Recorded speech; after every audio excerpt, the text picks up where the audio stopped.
Welcome educators. Previous వీడియోలో మనం HTML introduction discuss చేయడం జరిగింది.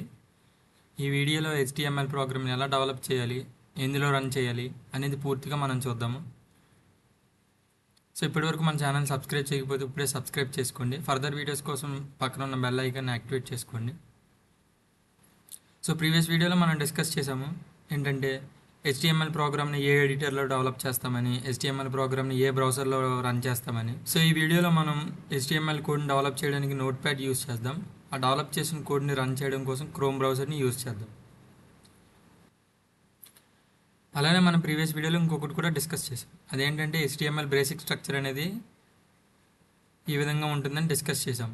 సో డాక్ టైప్ ఇక్కడ HTML అనేది HTML5 వెర్షన్ డిఫైన్ చేస్తుందని, అలానే HTML అనేది రూట్ ట్యాగ్ అని, రూట్ ట్యాగ్ లోపల head tag and body tags, head ట్యాగ్లో హెడ్ రిలేటెడ్ ట్యాగ్స్ని ఇంక్లూడ్ చేస్తామని, బాడీ ట్యాగ్లో బాడీ రిలేటెడ్ ట్యాగ్స్ని ఇంక్లూడ్ చేస్తామని మనం డిస్కస్ చేసాం. సో ఈ బేసిక్ స్ట్రక్చర్ని మనం తీసుకుని మన ఫస్ట్ ప్రోగ్రామ్ని డెవలప్ చేద్దాము.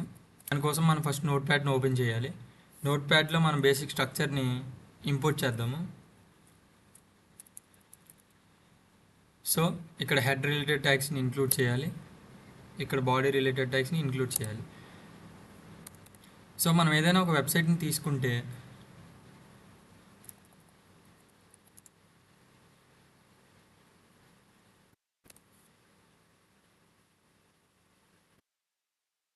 సో ఈ విధంగా మనకి వెబ్సైట్ ఏదైనా తీసుకుంటే ఈ విధంగా కనిపిస్తుంది. సో ఇక్కడ మన ఈ లోపల కనిపించే డేటా అంతా మన బాడీలో రాస్తే ఆ డేటా మనకి కనిపిస్తుంది. సో అందుకని మనం ఇక్కడ ఏదైనా అవుట్పుట్ కనిపించాలంటే అది తప్పనిసరిగా బాడీలో ఇంక్లూడ్ చేయాలి. ఫర్ సపోజ్గా this is our first HTML program. So ఈ ప్రోగ్రామ్ని ఇప్పుడు సేవ్ చేయాలి. మనం ప్రీవియస్ వీడియోలో డిస్కస్ చేసాం సేవ్ చేయడం కోసం .html or .htm extension use చేసి సేవ్ చేస్తామని.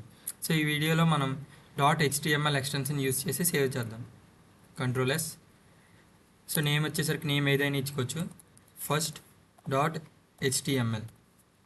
సో లొకేషన్ ఎక్కడ ఇచ్చుకుంటున్నామో మనం అది సరిగ్గా చూసుకోవాలి.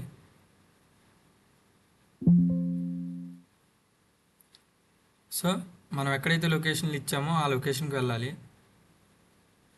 సో ఇక్కడ మనకి ఆ ప్రోగ్రామ్ అనేది కనిపించడం జరుగుతుంది. ఆ ప్రోగ్రామ్ని రైట్ క్లిక్ ఇచ్చి ఓపెన్ విత్ క్రోమ్ బ్రౌజర్ని యూస్ చేస్తామని ముందు డిస్కస్ చేసాం కదా, అప్పుడు క్రోమ్ బ్రౌజర్ ద్వారా మనం ఓపెన్ చేద్దాము. సో ఇక్కడ మనకి అవుట్పుట్ అనేది రావడం జరిగింది. This is our HTML program అని. సో మనం ఏదైనా మనం డెవలప్ చేసిన ప్రోగ్రాంలో మోడిఫికేషన్ చేస్తే అది మన వెబ్సైట్లో వెంటనే రిఫ్లెక్ట్ అవుతుంది. సో వెల్కమ్ టు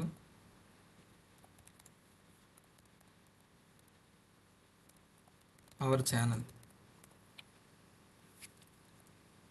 సో మనం క్రోమ్ బ్రౌజర్ని రీఫ్రెష్ చేస్తే మనం ఏదైతే మోడిఫికేషన్ చేసామో ఆ మోడిఫికేషన్స్ అనేది చేంజ్ అవ్వడం జరుగుతుంది.